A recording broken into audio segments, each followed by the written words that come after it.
The hospital thought she was just a nurse, until the FBI arrived asking for Captain Hayes. The overhead lights in San Francisco General's surgical wing hummed with that particular frequency that meant the night shift had officially begun. Liv Martinez pulled her dark hair into a tight bun, tucking the strands behind her ears with practiced efficiency. The small tattoo behind her left ear disappeared beneath the pulled skin and hair, a ranger tab no bigger than a thumbnail. She adjusted her surgical mask and kept her eyes down as she walked past the residence lounge. Dr. Robert Chen stood near the coffee station, reviewing charts with two senior residents. He was 52, with silver threading through black hair and the kind of confidence that came from 25 years of never being questioned. His white coat was pristine despite the hour. He glanced up as Liv approached the assignment board. "You're the transfer from, where was it?" His tone carried the weight of someone who already knew the answer but wanted to hear it confirmed. "Community Hospital in Fresno?" "Yes, sir." Liv's voice was steady, neutral. She didn't elaborate. 6 weeks in, and they're putting you on night rotation already." Chen shook his head slightly, returning his attention to the chart. "Must be desperate for bodies." One of the residents, a thin man named Davidson, smirked into his coffee cup. Liv said nothing. She studied the board. 3 cases scheduled for the night. Appendectomy in Bay 2. Hernia repair in Bay 4. Gallbladder removal in Bay 1, flagged as routine, patient stable. "Martinez." Chen's voice cut through her focus. "Take the gallbladder in Bay 1. Should be straightforward enough even for, well, Dr. Sharma will supervise." Dr. Priya Sharma, a third-year resident with sharp eyes and sharper instincts, looked up from her tablet. She was 31, with black hair cut to shoulder length and the kind of observational skills that made her dangerous to dismiss. "I can handle more complex cases," Liv said quietly. Chen's eyebrows rose slightly. "I'm sure you can, but we follow protocol here, Martinez. First-year residents don't jump the line because they're eager." He turned back to Davidson. "Monitor the appendectomy. I'll handle the hernia myself." Liv nodded once and moved toward Bay 1. Priya fell into step beside her. "Don't take it personally. Chen treats everyone like that for the first year." "I'm not taking it personally." "Good, because that gallbladder case is actually perfect for evaluation. Vitals are clean, patient history is straightforward, and you'll get hands-on time without pressure." Priya swiped her ID badge at the surgical prep station. "What's your background, anyway? I saw your file was pretty thin." Liv scrubbed her hands with methodical precision, each finger receiving equal attention, the motion so automatic it looked choreographed. "Worked in urgent care for a few years, wanted to pursue surgery." "Urgent care." Priya's tone suggested she was filing that information away. "That's unusual. Most people go straight from med school to residency. I took a different path." The prep room fell into comfortable silence as both women gowned up. Liv's hands moved with economy, no wasted motion. "Tie the gown, snap the gloves. Check the fit." Priya noticed. Her eyes lingered on Liv's hands for a moment longer than casual observation required. They entered Bay 1 at 11:38. The patient, a woman in her mid-40s named Teresa Vaughn, lay sedated on the table. The anesthesiologist, Dr. Kim, nodded at their arrival. Monitors beeped in steady rhythm. Blood pressure 120/80, heart rate 72, oxygen saturation 98%. "Routine cholecystectomy," Priya said, reviewing the chart on the mounted screen. "Gallstones causing intermittent pain for 6 months. No complications indicated. Should be a clean laparoscopic procedure." Liv stepped closer to the table. She looked at Teresa's face, then at the monitors, then at the slight distension of the abdomen, visible even under the surgical drape. Something was wrong. She couldn't articulate it yet, not in words that would satisfy someone like Chen, but the smell was off, faint, almost imperceptible beneath the antiseptic and sterilized air, but there, a sourness that didn't belong. "Dr. Sharma," Liv kept her voice level. "I think we should run another scan before we proceed." Priya looked up from the surgical tray. "Why?" The pre-op imaging was clear. "The abdomen looks more distended than it should for simple gallstones." Liv pointed without touching. "And there's an odor. Faint, but present. Could indicate peritonitis." Priya moved to the other side of the table and leaned closer, professional curiosity overriding skepticism. She inhaled carefully. "I don't smell anything unusual. It's subtle, but it's there." Dr. Kin checked his monitors. "Vitals are stable. Temperature is slightly elevated at 99.2. but that's within normal range for pre-op anxiety. Priya studied Liv's face for a long moment. You want to delay based on a smell? I want to confirm we're not missing an underlying infection. The imaging was done 4 hours ago. If there was peritonitis, we'd see elevated white count, fever, rigidity. Priya pulled up Teresa's labs on the screen. White count is 11,000. High normal, but not alarming. Liv said nothing. She looked at the patient again, the slight sheen of perspiration on her forehead. The way her breathing, even under sedation, seemed shallower than it should be. She'd seen this before. Not in Fresno, not in any community hospital. In a field hospital outside Kandahar, when a local woman came in with what everyone thought was a routine appendicitis and turned out to have a perforated bowel and sepsis that nearly killed her. The smell had been the same. I think we should call Dr. Chen, Liv said. Priya hesitated, then nodded. She stepped to the wall comm and paged him. Chen arrived 3 minutes later, still wearing his surgical cap from prep on the hernia case. His expression was already annoyed before he spoke. What's the delay?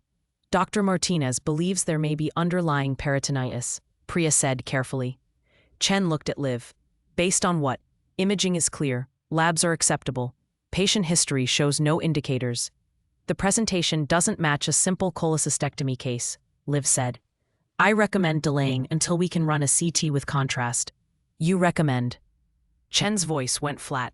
You've been here 6 weeks, Martinez. You're a first-year resident, transferred from urgent care. You don't have the experience to override pre-op diagnostics done by board-certified radiologists. I'm not trying to override anyone. I'm asking for confirmation, which would delay surgery by at least 90 minutes, waste resources, and likely show exactly what we already know. Chen stepped to the table and examined Teresa himself. He checked the monitors, reviewed the chart, then looked back at Liv. Vitals are stable. There's no clinical evidence of infection. We proceed as planned. Sir, I really think that's enough. Chen's tone ended the discussion. Dr. Sharma, begin the procedure. Dr. Martinez, if you're not comfortable assisting, you can observe from the gallery. The room went quiet, except for the steady beep of monitors. Liv met Chen's eyes. She could push harder. She could refuse. She could invoke protocol and demand a second opinion. But she was 6 weeks into a residency under a false name, with a military background she'd spent 2 years trying to bury, and challenging an attending surgeon on instinct alone would raise questions she wasn't ready to answer. So she stepped back. I'll assist. Chen nodded and left to return to his own case.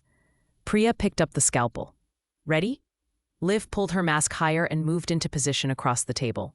Her hands didn't shake. They never did. But the smell was still there, and she knew. With the certainty that came from watching 43 people almost die before she brought them back, that they were about to find out she was right. If you want to see what Captain Hayes does when everything goes wrong, make sure you subscribe to Emergency Heroes Stories. Because what happens in the next few minutes will change everything. Where are you watching from? The scalpel touched skin at 11:43. Priya made the first incision with textbook precision. A small lateral cut just below the ribs for the laparoscopic port. The procedure was routine, methodical, the kind performed dozens of times each week in hospitals across the country. Liv watched the monitors while assisting with retraction.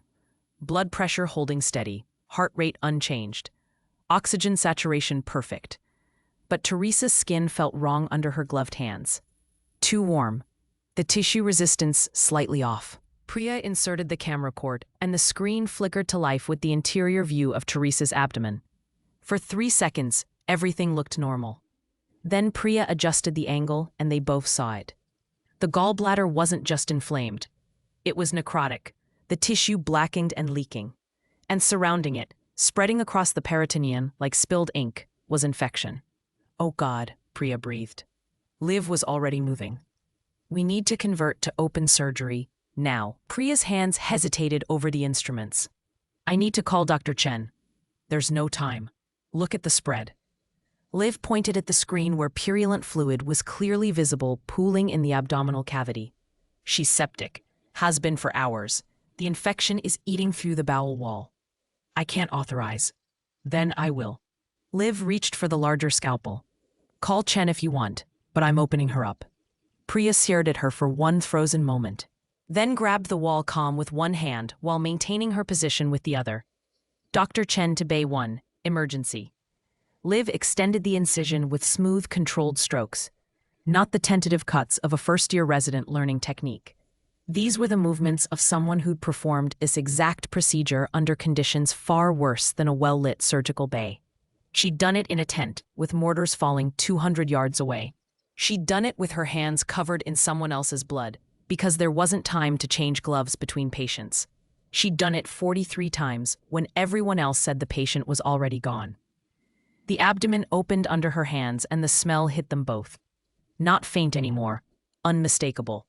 Suction, Liv said. Her voice was calm, almost detached. I need to visualize the source. Dr. Kim looked up from his monitors, alarmed. BP dropping, 100/60. Heart rate climbing to 95. She's going into septic shock, Liv said. Kin, start broad-spectrum antibiotics, piptazo and vancomycin, and get me 2 units of O-negative standing by. I can't authorize. I'm authorizing it. Do it now. Something in her tone made him move. He reached for the IV lines.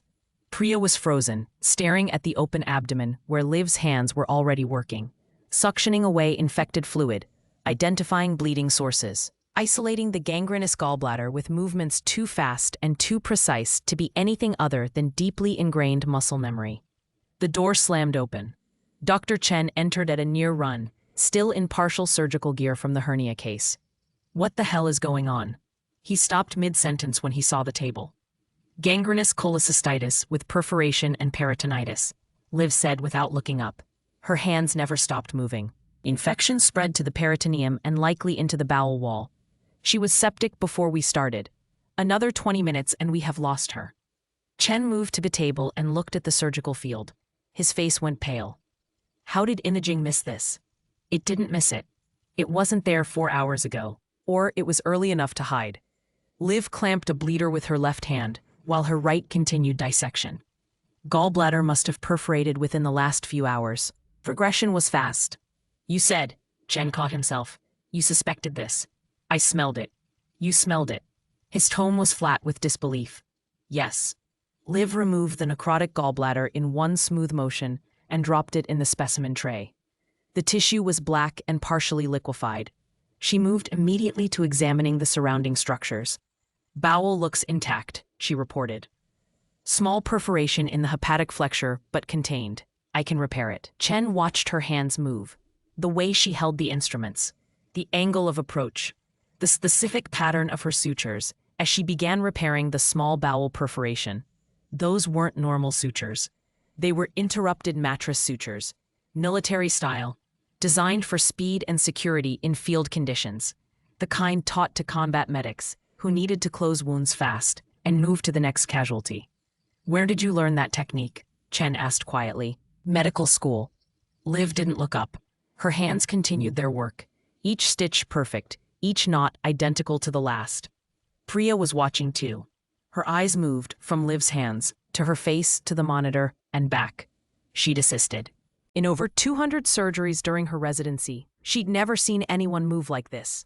The repair took 8 minutes. Liv flushed the abdomen with sterile saline, checked for additional bleeding, then began closing. Layer by layer, precise and methodical. The peritoneum, the fascia, the subcutaneous tissue, finally, the skin. BP stabilizing, Dr. Kim reported. 110/70, heart rate dropping to 88. Chen checked his watch. 23 minutes from the moment Liv had made the decision to convert to open surgery until now. A surgery that should have taken 90 minutes minimum had been completed in less than a quarter of that time. Dr. Sharma, finish the closure, Chen said quietly. Dr. Martinez, step out with me. Liv glanced at Priya, who nodded slightly. They both knew what was coming. She stripped off her gloves and followed Chen into the hallway outside the surgical bays. He turned to face her, his expression unreadable. That was extraordinary work. Thank you. Don't thank me. I'm not complimenting you. I'm stating a fact that doesn't make sense. Chen crossed his arms. You're a first-year resident, transferred from urgent care, with skills that would make most third-year residents jealous. Liv said nothing.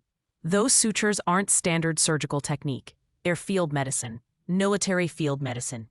Chen's voice dropped lower, and the way you moved in there, the decisiveness, the speed, that's not something you learn from textbooks or even from observation. I study extensively. Nobody studies their way into that kind of muscle memory. He stepped closer. Where did you really train, Martinez? Before Liv could answer, the wall comm crackled to life. Trauma alert. Multiple casualties incoming. Multi-vehicle collision on the 101. ETA 4 minutes. All available surgical staff report immediately. Chen's jaw tightened. He looked at Liv for one more long moment. This conversation isn't over. He turned and strode toward the emergency department. Liv stood alone in the hallway, her carefully constructed civilian identity beginning to crack under the weight of skills she couldn't fully hide.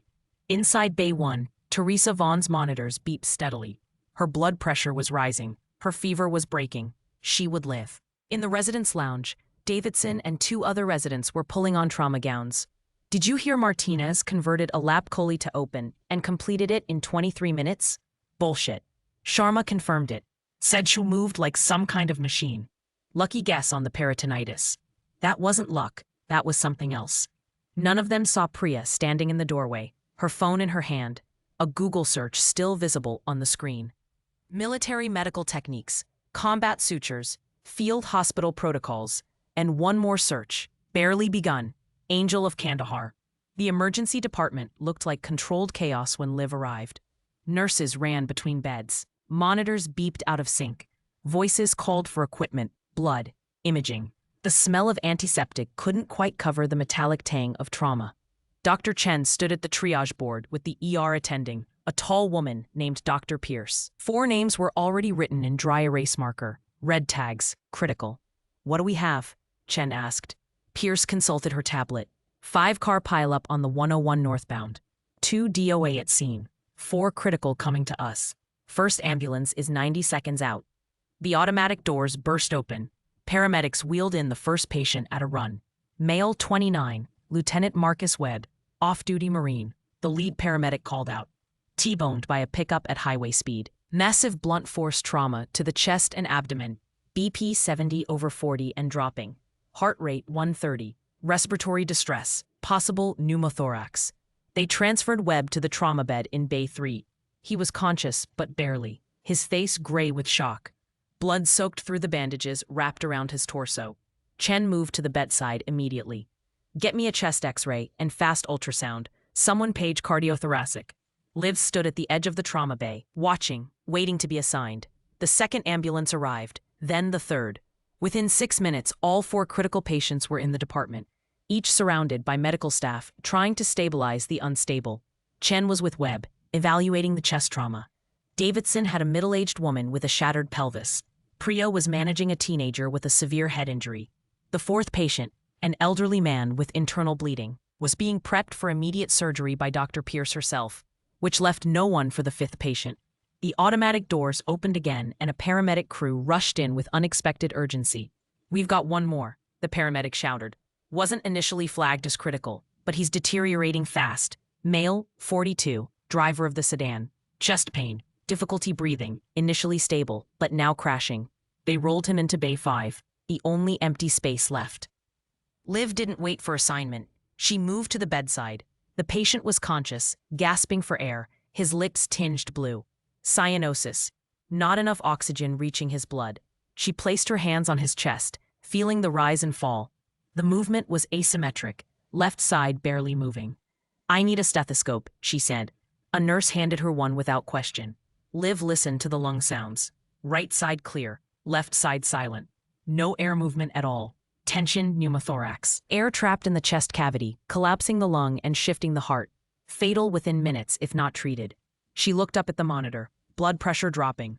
Oxygen saturation at 86 and falling. He needs a chest tube, now. Dr. Pierce looked over from 3 bays away. Who authorized you to assess that patient? No one, but he's got a tension pneumothorax and he'll be dead in 3 minutes if we don't decompress. Pierce hesitated, calculating. She was managing her own critical patient. Chen was occupied. Everyone else was tied up. Can you place a tube? Yes, then do it. I'll supervise from here. Liv turned to the nurse. I need a chest tube tray, size 32 French, betadine, local anesthetic. and someone get me a portable X-ray for confirmation after placement. The nurse moved fast. She'd worked enough traumas to recognize certainty when she heard it. Liv positioned the patient, palpating his ribs to find the fifth intercostal space at the mid-axillary line. She cleaned the site with betadine in quick circular motions, injected lidocaine, then picked up that scalpel. The incision was smooth and confident. She deepened it with blunt dissection, creating a path through the muscle layers. Her fingers swept through the opening to confirm placement, feeling the rush of trapped air escape. The patient gasped, a deep, shuddering breath. Liv inserted the chest tube in one fluid motion, advanced it into the pleural space, and secured it with sutures. The same interrupted military-style pattern she'd used in Teresa Vaughn's abdomen. 18 minutes from the moment the patient arrived to the moment the tube was connected to the drainage system and air was actively evacuating from his chest. The monitor changed. Oxygen saturation climbing. 90%, 93, 96. The patient's color improved from gray to pink. His breathing eased. Dr. Pierce glanced over, surprised. Portable chest X-ray to confirm placement. The radiology tech wheeled over the machine and took the image. 30 seconds later, it appeared on the mounted screen. The tube was perfectly positioned. Pierce walked over, studying the image and then the patient. "That was fast work, Dr. Martinez." "Thank you. Where did you train?" Before Liv could answer, Dr. Chen's voice cut through the department. "I need another surgeon in Bay 3. Webb is bleeding into his chest. I can't find the source and cardiothoracic is 20 minutes out." Pierce looked at the board. Everyone was occupied. No one was available, except Liv. "Martinez, can you assist Dr. Chen?" Liv moved toward Bay 3 before the question was fully asked. Marcus Webb was deteriorating fast. His chest was open, Chen's hands inside trying to control bleeding that seemed to be coming from everywhere and nowhere at once. "Suction," Chen barked. "I can't see anything." Liv stepped to the opposite side of the table. She looked at the open chest cavity, at the pattern of injury, at the way the blood was pooling. And something clicked. She'd seen this before. Not from a car accident, from shrapnel. From the fragmentation pattern of an IED that sent metal in predictable trajectories through human tissue. The rebar that had impaled Webb during the collision had acted like shrapnel. And the bleeding pattern matched. "It's not one source," Liv said quietly. "It's 3. Small vessels torn by the initial impact. The blood is tracking along the pleural space and pooling at the diaphragm." Chen looked up at her. "How can you possibly know that?" "The pattern, I've seen it before." "In urgent care?" Liv didn't answer. She reached for a clamp. Permission to assist with repair. Chen looked at Webb's monitor. Blood pressure was 60/30. Heart rate climbing to 140. They were losing him. "Do it." Liv's hands moved into the chest cavity with absolute confidence. She identified the first bleeder within seconds, a small intercostal artery that had been partially transected. She clamped it, tied it off, moved to the next. Her movements were economical and precise. No hesitation, no wasted motion. Chen watched her work with growing disbelief. Those are combat trauma techniques. They work in civilian trauma too. That's not an answer. Liv found the second bleeder, a branch of the internal mammary artery, clamped, tied, secured. The third source was deeper, near the diaphragm where Chen hadn't been able to visualize it properly. Liv used retraction with her left hand, while her right controlled the vessel. "Suction here," she directed the surgical tech. The field cleared. The vessel was visible. One more clamp, one more tie. The bleeding stopped. The chest cavity, which had been filling with blood faster than they could remove it, was suddenly still. Chen checked the monitor. Blood pressure starting to rise, 65/35, 70/40. "He's stabilizing," the anesthesiologist reported. Liv stepped back from the table, stripping off her blood-soaked gloves. Marcus Webb, still sedated, lay breathing steadily. His color was improving. The monitors showed strengthening vitals. In the observation area above the trauma bay, 3 residents stood watching through the glass. Davidson's face was pale. "Did you see that?" Priya stood with her arms crossed, her expression unreadable. Behind her ear, just barely visible when she turned her head, was a photograph on her phone screen. A military field hospital, soldiers in combat gear, and in the center, a woman in surgical scrubs with her hair pulled back, blood on her gloves, surrounded by wounded men on stretchers. The caption underneath, partially redacted: Medical personnel at Forward Operating Base, Kandahar Province, 2018. The woman in the photograph looked exactly like Liv Martinez. Chen was staring at Liv across the trauma bay. "I want to know who you really are." Liv met his eyes. "I'm a resident trying to save lives." "That's not good enough." The wall comm crackled.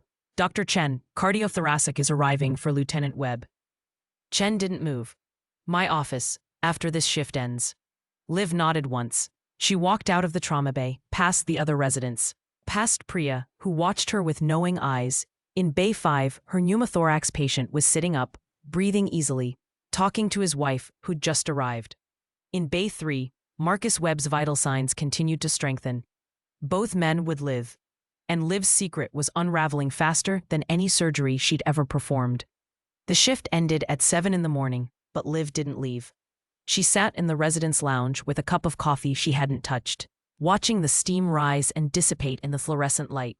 Priya entered quietly and sat across from her. For a long moment, neither spoke. "I know who you are," Priya finally said. Liv's hands remained still around the cup. "I'm a surgical resident. You're Captain Olivia Hayes, Army Rangers, Special Operations Combat Medic, 4 tours in Afghanistan and Iraq." Priya placed her phone on the table between them. The screen showed a partially redacted military document with a photograph. "The Angel of Kandahar, that's what they called you." Liv looked at the image, younger version of herself, exhausted, blood-stained. Surrounded by wounded soldiers she'd kept alive against impossible odds. "That person doesn't exist anymore." "She clearly does. I watched her save 3 lives tonight, using techniques no civilian resident should know." Priya leaned forward. "Why are you hiding?" Before Liv could answer, the lounge door opened. Dr. Chen stood in the doorway. "My office, now." Liv stood and followed him down the hallway. Priya stayed behind, but her eyes tracked them until they disappeared around the sea. Orner. Chen's office was small and cluttered with medical journals and patient files. He closed the door and gestured to a chair. Liv remained standing. "Sit down." "I'd rather stand." Chen moved behind his desk but didn't sit either. "I've been chief of trauma surgery for 9 years. I've trained over 60 residents. I've worked with combat medics who transitioned to civilian medicine. I know what I saw tonight." Liv said nothing. "Those sutures, that decisiveness. The way you identified bleeding patterns in Webb's chest." Chen's voice was controlled but intense. "You're not a first-year resident. You're not even a typical surgeon. You're military. Special operations, if I had to guess. I have credentials from—" "I don't care about credentials," Chen cut her off. "I care about competence, and I care about honesty. You've demonstrated the first, but you're failing spectacularly at the second." Liv met his eyes. "I came here to learn civilian medicine, to practice in an environment without war. That's the truth. It's not the complete truth. It's all I'm willing to share." Chen studied her face for a long moment. "Fine. Keep your secrets. But understand this. You're operating at a level that's going to draw attention. Questions. Eventually someone's going to dig deeper than a Google search. I know. And when that happens..." The wall comm interrupted with a blast of static and urgent voices. "Mass casualty event. Construction accident at the Embarcadero site. Steel beam collapse. 12 casualties confirmed. Multiple critical.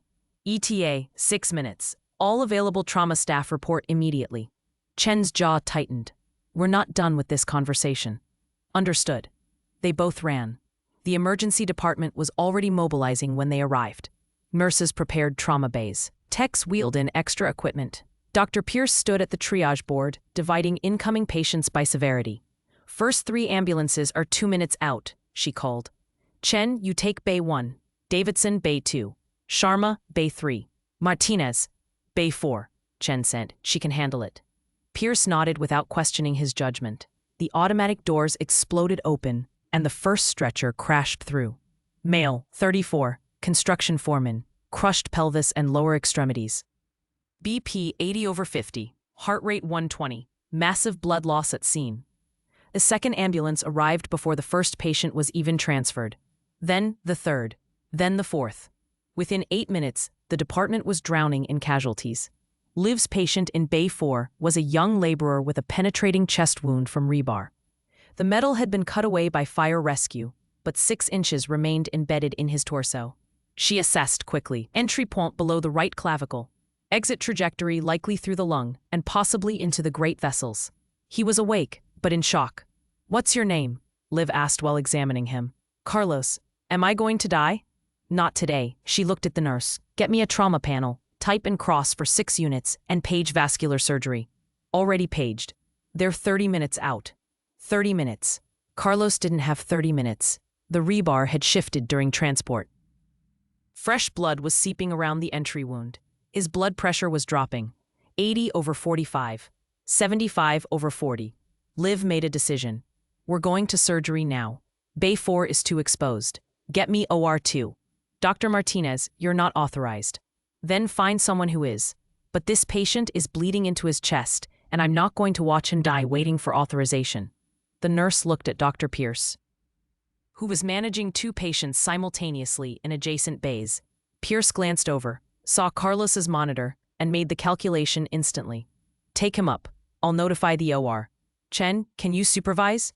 Chen was elbow deep in his own patient's abdomen. "I can't leave this case." Then Martinez goes solo with remote supervision. "She's a first year. She's the only option we have right now." Pierce's voice was final. "Move him." They rolled Carlos toward the elevators at a run. In Bay 2, Davidson was struggling with a patient in cardiac arrest. His hands fumbled with the intubation. His voice cracked, giving orders. The patient was crashing.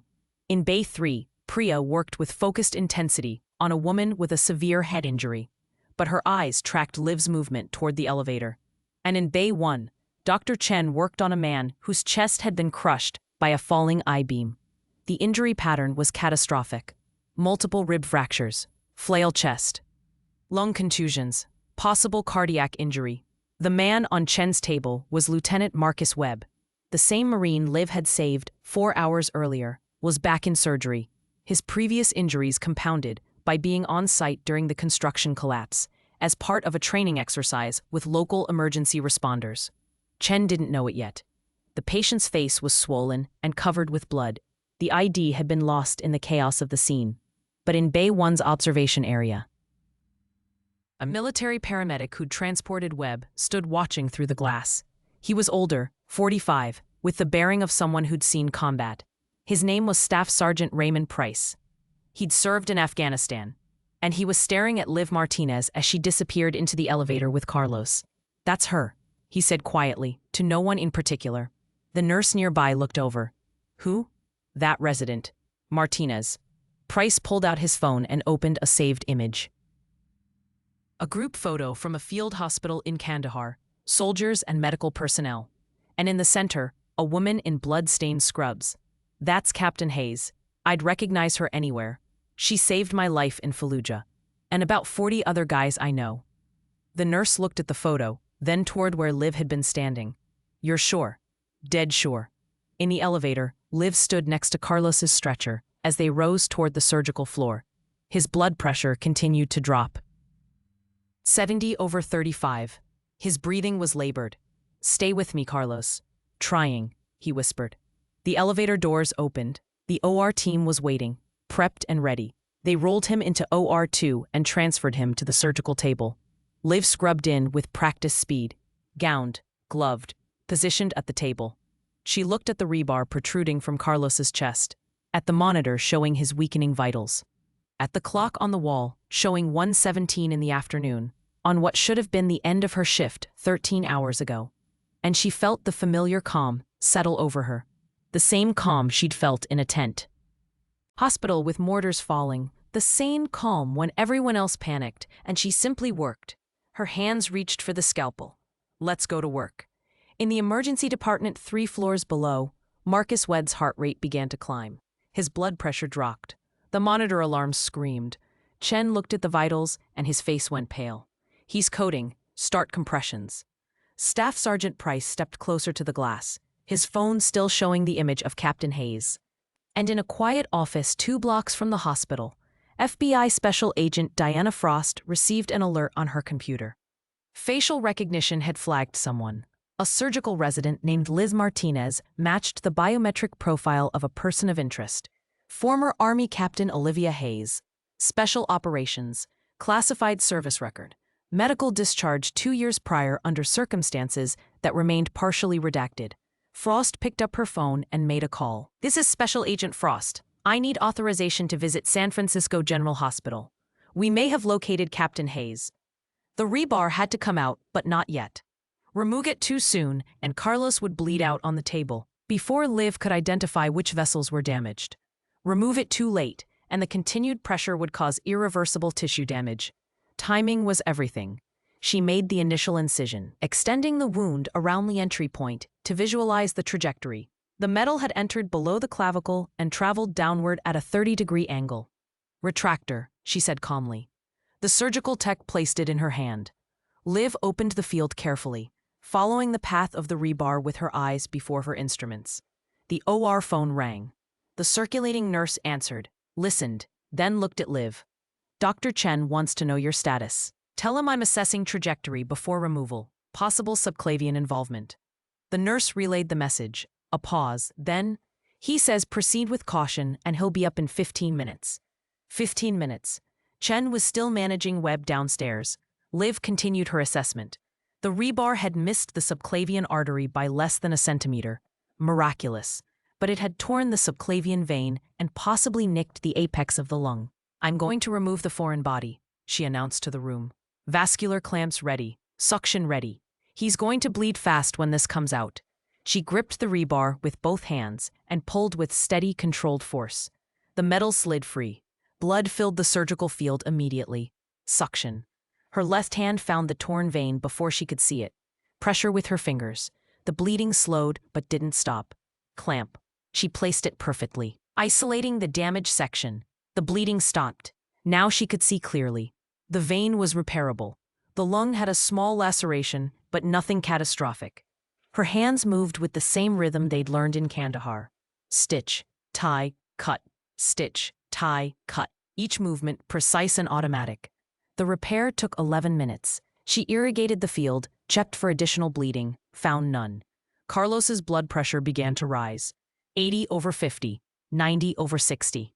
"He's stabilizing," the anesthesiologist reported. Liv allowed herself one deep breath. "Close the chest. I need to check on another patient." She stripped off her gloves and left the OR before anyone could question her. 3 floors down, the emergency department had transformed into something resembling a battlefield triage station. Every bed was full. Patients on gurneys lined the hallways. Staff moved between them in organized chaos. Liv found Dr. Chen in Bay 1, still working on Marcus Webb. She stopped in the doorway when she saw the patient's face, the same Marine she'd saved earlier. Now back on the table with new injuries compounding the old. Chen looked up, his expression grim. "He arrested twice. We got him back, but he's unstable. Cardiac contusion from the beam impact. I can't get ahead of the bleeding." Liv stepped to the table without asking permission. She looked at Webb's chest, at the pattern of bruising, at the way his heart rhythm was irregular on the monitor, and she knew this injury. She'd seen it 17 times in combat. Blunt cardiac trauma with associated hemorrhage from intercostal vessels damaged by rib fractures. "The bleeding isn't from the heart," she said quietly.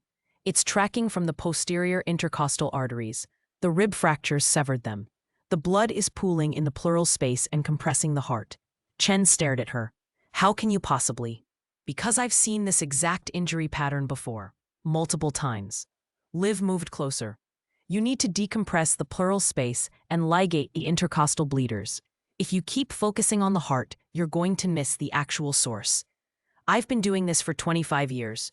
And I've done this specific procedure 43 times in field conditions." Liv met his eyes. "Let me help." The monitor alarm screamed. Webb's blood pressure dropped to 50/30. Chen made the decision. "Show me." Liz positioned herself at the table and placed her hands in Webb's chest. Her fingers traced the ribs, feeling for the fracture points. Found them. Followed the bleeding path. Here and here. She indicated 2 points along the posterior chest wall. "These need to be ligated immediately." Chen moved to assist. Together they worked to expose the damaged vessels. Liv's hands led. Chen followed. Within 8 minutes, both arteries were clamped and tied. The bleeding stopped. Webb's blood pressure began to climb. My God, Chen breathed. You were right. Liv stepped back from the table. Her hands were shaking now, just slightly. The adrenaline finally catching up to her. Chen noticed. I'm fine. You're not fine. You just performed 2 complex trauma surgeries back-to-back after a full night shift. He gestured to the staff. Someone get Dr. Martinez a chair. I don't need. That wasn't a request. A nurse brought a stool. Liv sat, grateful despite herself. Marcus Webb's monitors continued to improve. His heart rhythm stabilized. His breathing, supported by the ventilator, was steady and strong. Chen stripped off his gloves and moved to stand in front of Liv. I need the truth, right now. No evasions. Liv looked up at him. What do you want to know? Everything, starting with your real name. Before she could answer, Staff Sergeant Price appeared in the doorway. His eyes locked on Liv's face. Captain Hayes, he said quietly. The trauma bay went silent. Chen looked between them. What did you call her? Price stepped into the room. Captain Olivia Hayes, Army Rangers, Special Operations Combat Medic. He pulled out his phone and showed Chen the photograph. She saved my life in Fallujah, and probably 50 other soldiers I served with. Chen looked at the photo, at Liv, back to the photo. Captain Hayes died 2 years ago, Price continued. Medical discharge following an incident in Kandahar. Except apparently, she didn't die. She just disappeared. Liv stood slowly. Sergeant Price. Ma'am. He nodded with respect. Good to see you're still saving lives. I'm not. She stopped. There was no point in denying it anymore. I'm not that person anymore. With respect, ma'am, I just watched you save Lieutenant Webb using the exact same techniques you used on me 7 years ago. You're exactly that person. Chen's expression had shifted from confusion to understanding to something close to awe. You're military. Special Operations Medical. I was. How many tours? Liv hesitated. 4. How many combat surgeries? I didn't keep count. Yes, you did. Chen's voice was gentle now. People like you always count.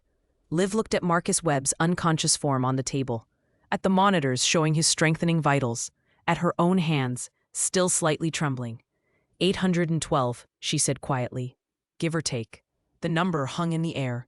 Chen sat down heavily on another stool. 800. Field hospitals, forward operating bases, makeshift surgical tents. Liv's voice was flat, reciting facts to avoid feeling them. Kandahar, Fallujah, Mosul, Helmand Province. Anywhere they needed someone who could keep soldiers alive long enough to reach real hospitals. And the incident that ended your service. Liv's jaw tightened. That's not relevant. It absolutely is relevant if you're practicing medicine under a false identity. It's not false. Martinez is my mother's maiden name. My credentials are legitimate. I went back to school, completed a civilian residency qualification program, and applied properly. But you didn't disclose your military background. I disclosed what was required. That's evasion, not honesty. The wall comm crackled before Liv could respond. Dr. Chen, you have visitors in the main lobby. They say it's urgent. Chen pressed the intercom button. I'm in the middle of. They're FBI, doctor. They're asking for Captain Hayes. The trauma bay went completely still. Chen looked at Liv. Price looked at Liv. Even the nurses stopped moving. Liv felt her carefully constructed civilian life collapsing like a house made of surgical gauze. Send them to my office, Chen said into the comm. He turned to Liv. You're going to tell me everything, and then we're going to figure out how to handle this together. There's nothing to handle. I haven't done anything illegal. Then why are you running? Liv looked at Marcus Webb again, at the man whose life she'd saved twice in one night, at the monitors showing a heartbeat that wouldn't exist without her skills. Because some people are better at saving lives than living them, she said quietly. Then she walked out of the trauma bay, past the other patients, past Priya, who stood watching with knowing sadness in her eyes, toward the elevator that would take her to Chen's office, where 2 FBI agents were waiting to ask her questions she'd spent 2 years trying not to answer. Special Agent Diana Frost was 42 years old, with silver threading through brown hair she kept pulled back in a style that suggested function over fashion. She wore a dark suit and an expression of professional neutrality that Liv recognized immediately as the face of someone who'd spent years learning not to show what they were thinking. The second agent was younger, maybe 30, with the rigid posture of someone new enough to the job, that he still stood at attention even when sitting down. His nameplate read Agent Torres. Dr. Chen sat behind his desk. Liv stood near the door, arms crossed, already calculating exit strategies she knew she wouldn't use. "Captain Olivia Hayes," Frost said. "Not a question, a statement. That's not my name anymore. Legally it is. You never filed for a name change. You just started using your mother's maiden name on applications and identification." Frost opened a tablet and scrolled through information. "Which isn't illegal, but it is interesting, especially for someone with your service record." "My service record is sealed. Most of it, not all." Frost looked up. 4 tours, special operations combat medic attached to Ranger units, classified missions in 3 countries, over 800 documented trauma surgeries, 3 commendations for surgical excellence under fire, and a medical discharge following an incident in Kandahar province on March 14, 2 years ago. Liv's jaw tightened at the date. Chen noticed. "What happened in Kandahar?" he asked quietly. Liv said nothing. Frost continued. "A field hospital at Forward Operating Base Chapman came under attack. Mortar fire. Captain Hayes was performing surgery on 2 critically wounded Rangers when the first shell hit. She had 11 patients in various stages of treatment. Agent Frost," Liv's voice was controlled but cold. "If you're here to arrest me, do it. If not, I have patients who need care. We're not here to arrest you. We're here because your medical discharge paperwork was never fully processed.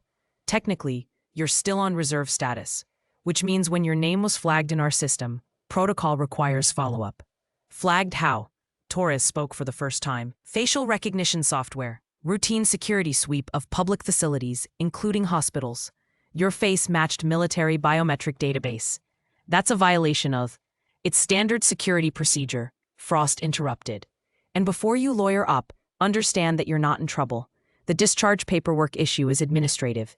We can resolve it today." Chen leaned forward. "Then why send 2 federal agents instead of making a phone call?" Frost's expression shifted slightly, almost sympathetic. "Because Captain Hayes' service record includes classified operations. When someone with that background disappears into civilian life without proper discharge processing, we have to verify they're not compromised." "Compromised," Liv repeated. "You think I'm a security risk. We have to rule it out. I've been working as a surgical resident for 6 weeks. Before that, I was in a civilian medical qualification program for 18 months. Before that, I was trying to forget and I spent 8 years watching people die." Liv's voice remained level, but something sharp edged into it. "I'm not compromised. I'm tired." The room went quiet. Frost studied Liv's face for a long moment. "The incident in Kandahar. What happened after the mortars stopped?" Liv looked away. "That's in the sealed portion of my record. I have clearance." "Then you already know. I want to hear it from you." Chen stood. "Agent Frost, with respect, this sounds like an interrogation. If Dr. Martinez," he caught himself, "if Captain Hayes isn't under investigation, then I don't see why." 6 children died," Liv said suddenly. Her voice was flat, empty. "Local contractors' kids. They were in the compound when the attack started. The Rangers pulled them into the medical tent, thinking it was the safest place. It wasn't." She turned to face Frost directly. "I had 2 Rangers on the table, critical injuries. Both would have died without immediate intervention, and I had 6 children bleeding out 10 feet away, shrapnel wounds, survivable if treated quickly." Liv's hands clenched. "I made the choice to finish the surgeries I'd started. Military personnel first. That's protocol. That's training. That's what I did." "And the children?" Chen asked softly. "By the time I got to them, 4 were already gone. I saved 2. Lost the other 4 on the table." Liv's voice didn't waver, but her eyes were distant, seeing something beyond the office walls. "The Rangers lived, both of them. They went home to their families. And 6 parents in Kandahar buried their children." Frost closed her tablet. "The after-action report said you performed flawlessly under impossible circumstances. Your commanding officer recommended you for a Silver Star. I turned it down. Why? Because I don't deserve recognition for choosing who lives and who dies based on what uniform they're wearing." Torres shifted uncomfortably. Chen's expression was pained. Frost remained neutral. The attack was targeted, Frost said. Intelligence later confirmed Taliban operatives had mapped the base layout. They knew exactly where the medical tent was located. The mortar fire was precise. You were set up. Liv's head snapped toward her. What? There was an insider, Afghan interpreter working for the Taliban. He provided the attack coordinates. Frost opened her tablet again and turned it toward Liv. This was declassified 6 months ago. The attack wasn't random. It was designed to maximize casualties in the medical facility specifically. Liv stared at the document on the screen. Declassified intelligence report. Names redacted, but details clear. The interpreter, the coordinates, the deliberate targeting. Why wasn't I told? The investigation took 18 months. By then, you'd already processed your discharge request and disappeared. Frost's voice softened slightly. You weren't at fault, Captain. You were betrayed. Liv sat down slowly in the chair she'd been avoiding. Her hands were shaking again. Chen moved around the desk and put a hand on her shoulder. You've been carrying this for 2 years, thinking you made the wrong choice. I did make a choice. 6 children died because of it. 6 children died because a terrorist gave coordinates to mortar teams, Frost corrected. You saved 2 children and 2 rangers under fire. Most surgeons would have frozen. You didn't. That doesn't bring them back. No, it doesn't. Frost stood. But it also doesn't make you responsible for their deaths. Torres pulled out a folder. We need you to sign discharge papers, make everything official, and close the administrative loop. After that, you're free to continue your civilian life without any complications. He placed the papers on Chen's desk. Liv looked at them but didn't reach for them. That's it? Sign papers and this goes away? The administrative issue, yes. Frost paused. But there's something else. Department of Defense is developing a new trauma training program. Combat casualty care protocols for both military and civilian applications. They're looking for someone with field experience to consult on curriculum development. I'm not interested in going back. You wouldn't be going back. You'd be helping train the next generation, military medics and civilian emergency physicians, teaching them what you learned so they can save more lives. Frost met her eyes. The program director specifically requested you when your name came up. Who's the director? Colonel Sarah Reeves. She was your commanding officer in Fallujah. Liv's expression flickered. Recognition and something else. Respect, maybe. Colonel Reeves said you're the best combat surgeon she ever served with. She also said you'd probably say no because you're stubborn and carrying guilt that isn't yours to carry. Frost allowed a slight smile. Her words, not mine. Chen looked at Liv. This could be important work. I have patience here. You could do both. Consulting doesn't require full-time commitment. Frost pulled out a card and placed it next to the discharge papers. Think about it. Call Colonel Reeves if you want more information. But either way, sign the papers so we can close your file properly. Liv picked up the pen. Her hand hovered over the signature line. 2 years of running. 2 years of hiding behind a different name and pretending the past didn't exist. 2 years of believing she'd failed when she'd actually been fighting against impossible circumstances created by betrayal. She signed, Olivia Hayes, her real name, for the first time in 24 months. Torres collected the papers. You're officially discharged. Thank you for your service, Captain. Frost extended her hand. Liv shook it. One more thing, Frost said. The 2 Rangers you saved in Kandahar, Sergeant Paul Morrison and Corporal James Chen, both are alive. Both have families now. Morrison has twin daughters. Chen just had his first son. They asked me to tell you thank you if I ever found you. Liv's composure finally cracked. Tears welled, but didn't fall. They're okay? They're more than okay. They're living full lives because of you. After the agents left, Chen and Liv sat in silence for several minutes. What are you going to do? He finally asked. I don't know. You could stay here. Not as a first-year resident hiding in the shadows. As a senior trauma surgeon with full privileges. We need someone with your skills. Chen leaned back in his chair. I'll talk to the board. Get you properly credentialed under your real name. You could lead a trauma program. Maybe even implement some of that military training methodology. Liv, look.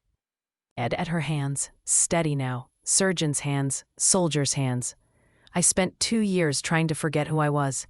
Maybe the answer isn't forgetting. Maybe it's becoming who you were always meant to be. The office phone rang.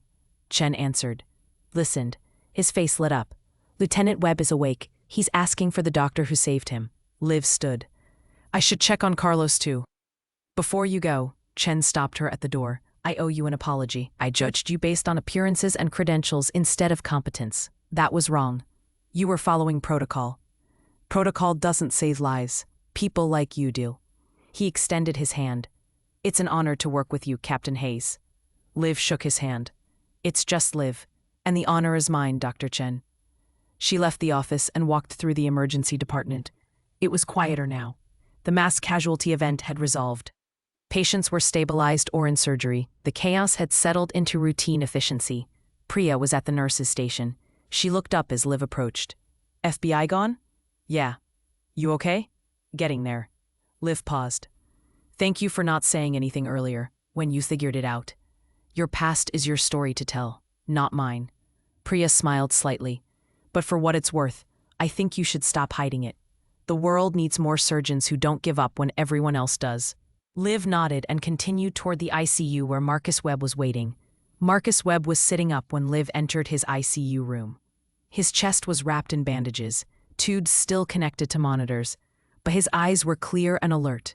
The gray pallor of shock had been replaced by healthy color. Staff Sergeant Price stood near the window. He straightened when Liv walked in. Webb looked at her, and his expression shifted to recognition, not from the surgeries, from something deeper.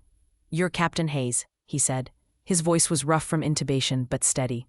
I heard the stories, never thought I'd meet you. I'm just a doctor.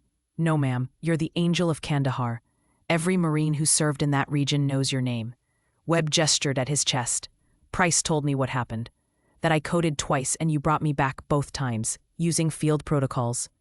Liv checked his monitors, avoiding the weight of his gratitude. How's your pain level? Manageable. Doc, I need to say something. You need to rest. I need to say thank you for not giving up on me. Webb's eyes were intense. My wife is 8 months pregnant, our first kid. A daughter. If you'd stalked when my heart did, she'd be growing up without a father. Liv's hands stilled on the monitor controls. You have a family waiting for you. That's motivation enough for any doctor. But you didn't know that when you were working on me. You just knew you could save me, and you did.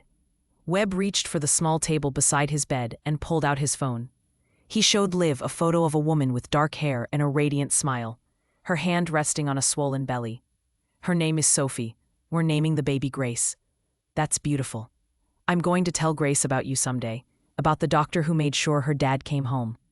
Liv felt the familiar tightness in her chest, the weight of lives saved and lives lost. The impossible math of emergency medicine, where success was measured in heartbeats and failure in silence. Just focus on healing, she said quietly, so you can be there when Grace arrives. She left before Webb could say anything else. Carlos was 3 rooms down, also awake, also surrounded by family. His wife and 2 young children stood near his bed. The kids were drawing pictures with crayons, provided by the nurses. Carlos saw Liv and smiled. There she is, the miracle worker. How are you feeling? Like I got hit by a steel beam, but alive. He reached for his wife's hand. Maria, this is Dr. Martinez, the one who saved me. Maria's eyes filled with tears. She stepped forward and hugged Liv before she could react. Thank you. Thank you so much. I was just doing my job. You did more than that. The nurse told me you took him to surgery when no one else was available, that you operated alone. Maria pulled back, still holding Liv's hands. Our kids still have their father because of you. The 2 children looked up from their drawings. The older one, maybe 7 years old, held up a picture. I made this for you. It was a crayon drawing of a person in blue scrubs with a big smile and a heart on their chest. The words, "Thank you, doctor," were written in careful letters across the top. Liv took the drawing. Her throat tightened. This is perfect. Thank you. Dad says you're a hero. Your dad's the hero. He stayed strong while we fixed him up. She stayed for a few more minutes, checking Carlos's surgical site and reviewing his recovery plan with Maria. Then she excused herself and walked back through the ICU toward the elevators. Dr. Chen was waiting near the nurses' station. Word travels fast in hospitals, he said. Half the staff knows you're military now. The other half thinks you're some kind of surgical prodigy. Both groups want to work with you. Chen, before you deflect, I talked to the chief of surgery and the hospital board. We want to offer you a position. Senior trauma surgeon with modified residency requirements. You'd complete the program in 2 years instead of 5 given your experience. Full surgical privileges effective immediately. Liv shook her head. I can't accept special treatment. It's not special treatment. It's recognition of existing expertise. We're not giving you anything you haven't already earned. Chen pulled out a folder. The position comes with 3 conditions you set yourself.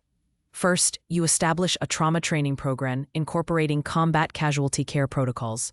Second, you get complete autonomy in surgical decision-making. Third, you choose your own team. You talked to the board about this already? I called an emergency meeting an hour ago. Showed them your surgical outcomes from the last 24 hours. 3 complex trauma cases, 3 perfect results, 0 complications. Chen handed her the folder. They want you, Liv, not as a resident in training, as a leader who can elevate our entire trauma department. Liv opened the folder and scanned the formal offer. Senior trauma surgeon position, salary significantly higher than resident stipend, start date flexible, teaching responsibilities included. This is too much. It's exactly what you deserve. Chen's voice was firm. You spent 8 years saving lives in war zones. You don't need to hide that experience or me. Minimize it. You need to use it to save more lives here. Liv thought about Marcus Webb's daughter, who would grow up with her father. About Carlos's children drawing pictures with crayons. About Teresa Vaughn, who'd survived septic shock. About the 2 rangers in Kandahar who were alive and raising families. She thought about the 6 children she couldn't save. The faces she saw every time she closed her eyes. What if I fail? The words came out quieter than she intended. You won't. You don't know that. I know you've succeeded 812 times under conditions infinitely worse than anything you'll face here. I know you brought back 43 people everyone else had given up on. I know you see patterns other surgeons miss, and you act when others hesitate. Chen stepped closer. Failure isn't your problem, Liv. Forgiveness is.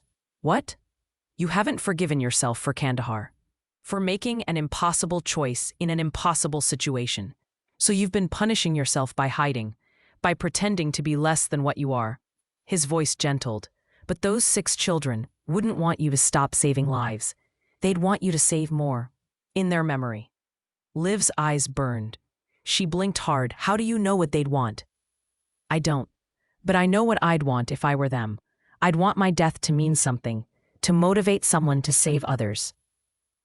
Not to destroy the person who tried to save me. The ICU around them continued its steady rhythm.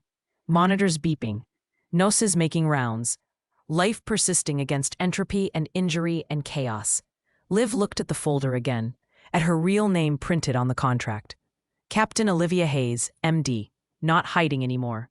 Not running. I need time to think. Take all the time you need. The offer stands.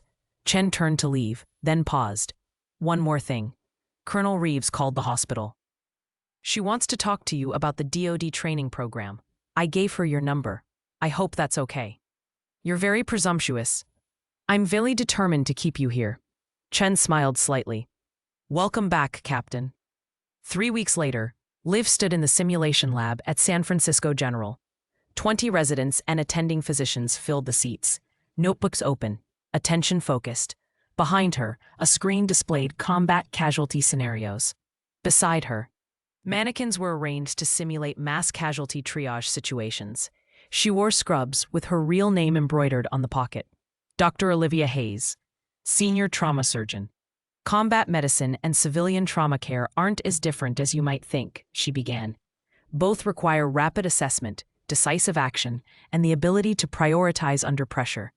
Today we're going to cover battlefield resurrection techniques adapted for emergency departments. Priya sat in the front row, taking notes. Dr. Chen stood in the back, observing with approval. On the wall near the door, Carlos's daughter's crayon drawing was framed and mounted, a reminder of why the work mattered. Liv walked through the first scenario, demonstrating triage protocols, developed over 4 tours and 800 surgeries. The residents watched with intensity, absorbing every word. She was teaching them to save lives, passing on knowledge earned in the hardest classrooms imaginable, making sure the next generation would be better prepared than she'd been. After the session ended, a young resident approached hesitantly. "Dr. Hayes, I'm prior military, Navy corpsman. I've been worried my background would be seen as a disadvantage in civilian medicine." Liv met his eyes. "Your background is your strength. The question is whether you're ready to stop hiding it and start using it." He nodded slowly. "Thank you, ma'am. It's just doctor now, and thank you for your service." As the lab emptied, Liv's phone buzzed. A text from Colonel Reeves. "Heard your first training session went well. DoD wants to expand the program nationally. Interested in leading the initiative?" Liv looked at the empty simulation lab, at the training equipment, at the crayon drawing on the wall. She typed a response. "Yes. Let's talk details." Another message came through. This one from Marcus Webb. A photo of him holding a tiny newborn with dark hair and perfect features. The text read, "Grace Olivia Webb, born this morning. Named after the angel who gave her father a second chance. Thank you." Liv stared at the photo, at the new life that existed because she hadn't given up, at the middle name that honored what she'd been and what she'd become. She saved the image and walked out of the simulation lab. There were patients waiting, lives to save, knowledge to share. She wasn't running anymore. She was exactly where she was meant to be. 6 months later, the trauma department at San Francisco General had transformed. The Hayes Combat Medicine Institute occupied the entire third floor of the surgical wing. State-of-the-art simulation equipment filled 4 training rooms. Mannequins with programmable vital signs and realistic wound patterns allowed residents to practice high-pressure scenarios without real-world consequences. On the wall near the entrance, a plaque read, "In memory of those we couldn't save, in service to those we still can." Liv stood in the main lecture hall, addressing 60 physicians from hospitals across California.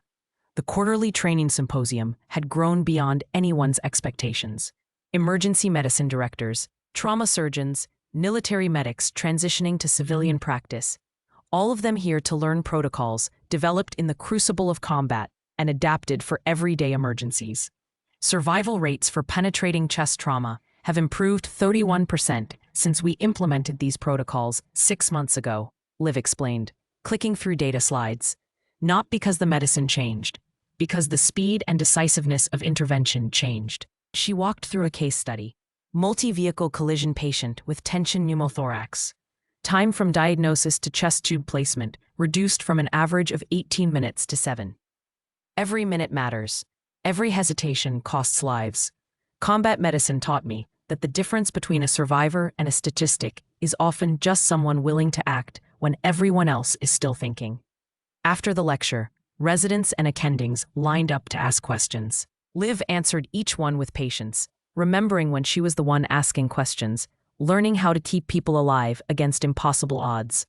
Dr. Chen appeared at the edge of the crowd, waiting. When the last question was answered, he approached. Department of Defense called again.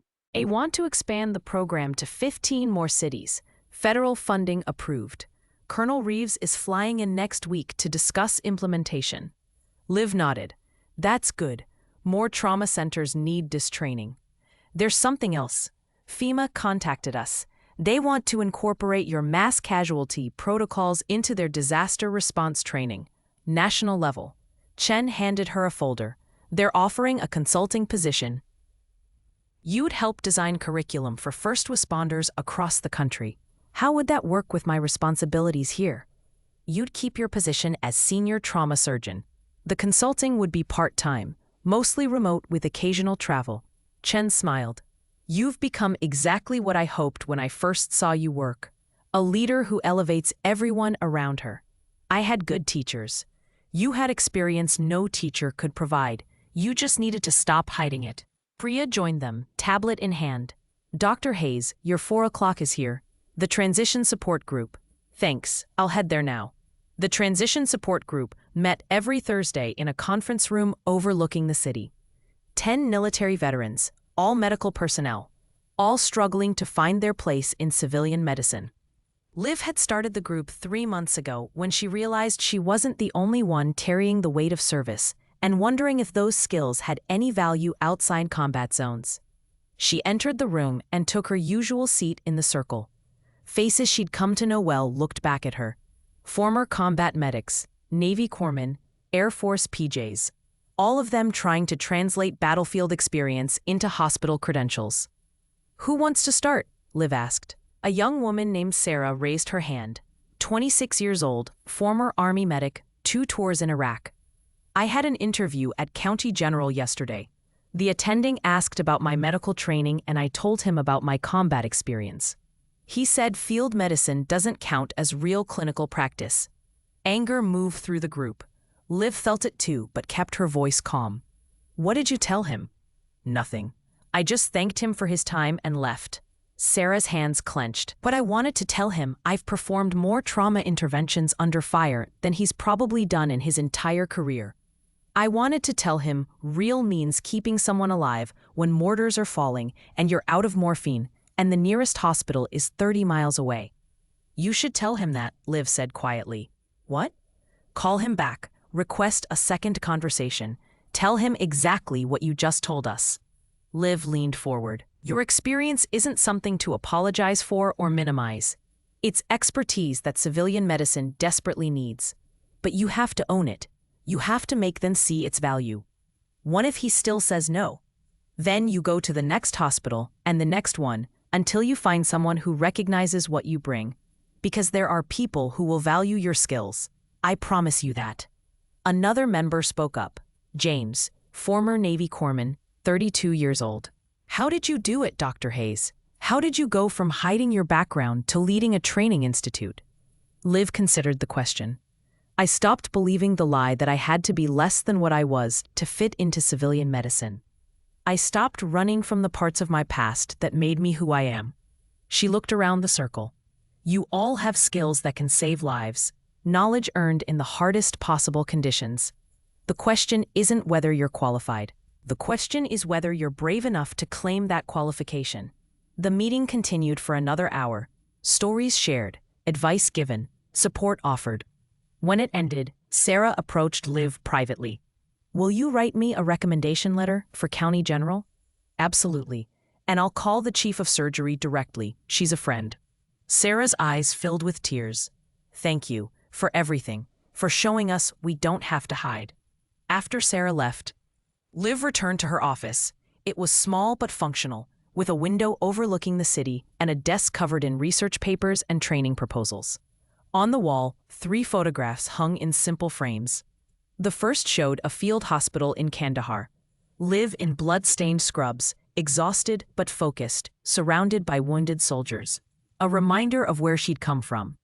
The second showed the simulation lab filled with residents during a training session. Carlos's crayon drawing visible in the background. A reminder of why the work mattered. The third showed Marcus Webb holding baby Grace, with his wife Sophie beside them. The photo had been taken last month when they visited the hospital.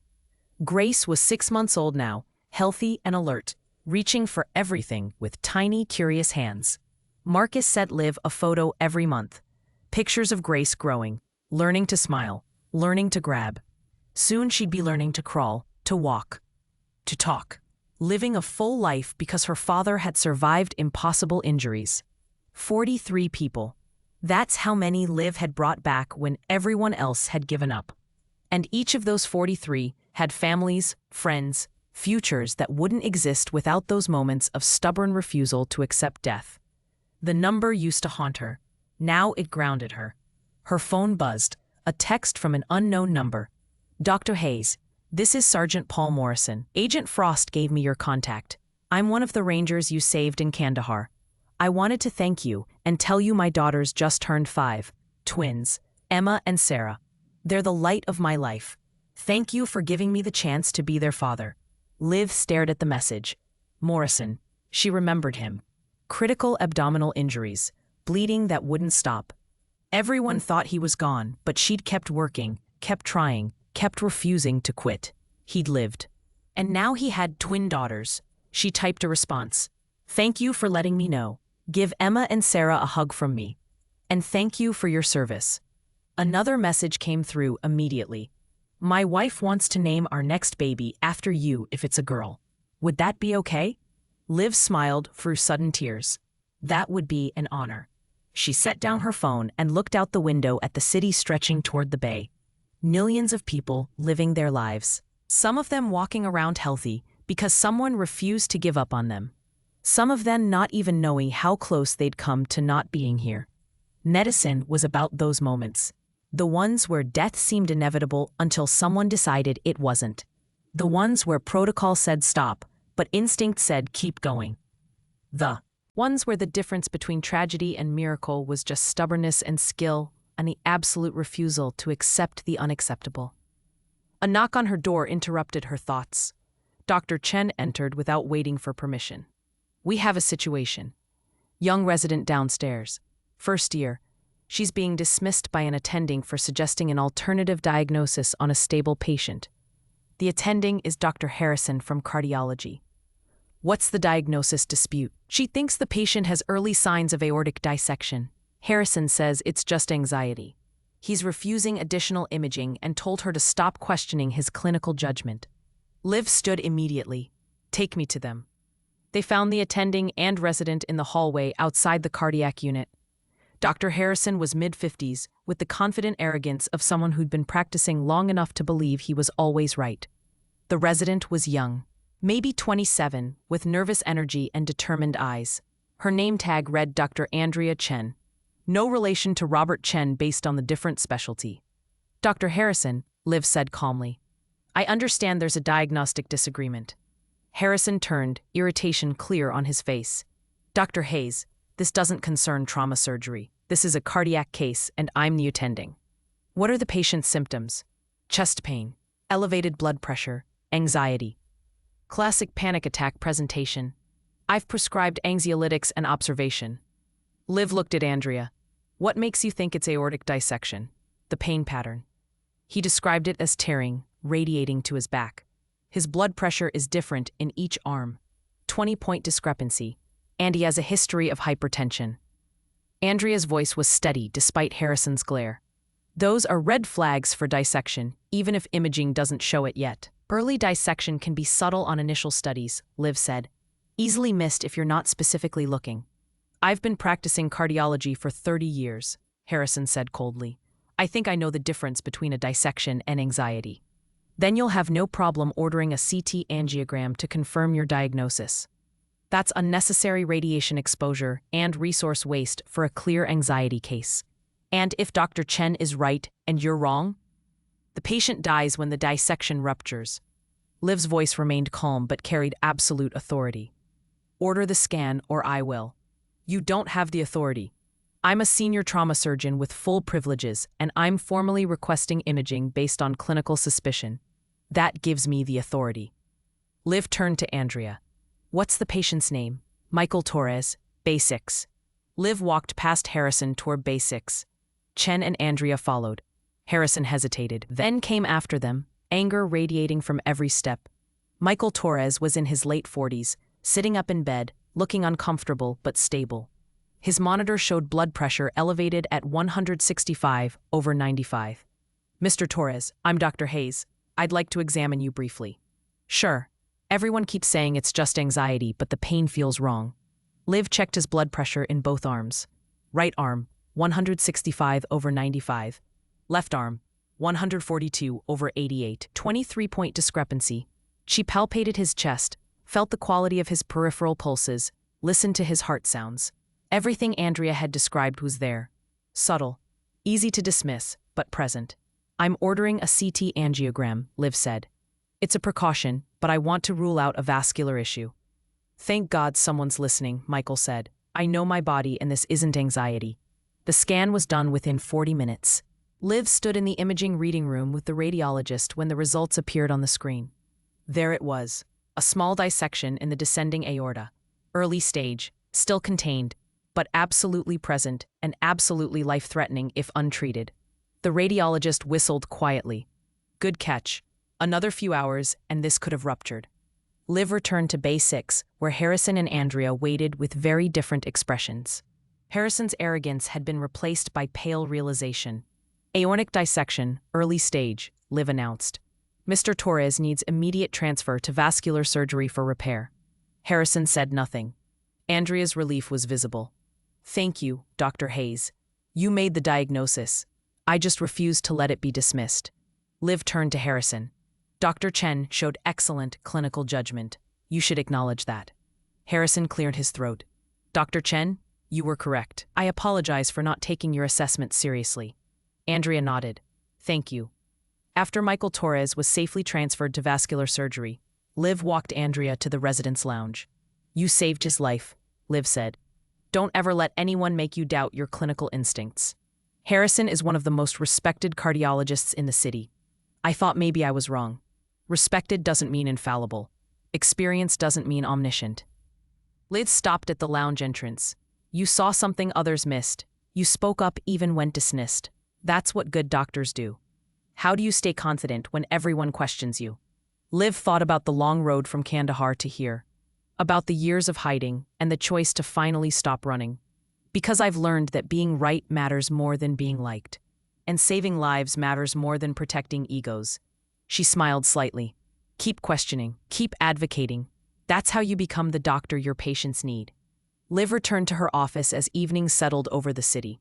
Her schedule showed 3 more training sessions this week, a conference call with DoD on Monday, and a site visit to a hospital in Seattle interested in implementing the combat medicine protocols. The work was endless. The need was constant. But for the first time in years, Liv felt like she was exactly where she belonged. Her phone buzzed one more time, a message from Colonel Reeves. "European Union formally requesting your protocols for their emergency response systems. This is bigger than we imagined. You're changing how the world approaches trauma care. Proud of you, Captain." Liv looked at the 3 photographs on her wall. Past, present, and future. She wasn't the angel of Kandahar anymore. She was something better. A teacher, a leader. Someone who turned pain into purpose, and loss into lessons that saved lives. The trauma alert sounded in the distance. Somewhere in a hospital, a new crisis was unfolding. Someone needed saving. Liv stood and walked toward the sound. "Just getting warmed up,"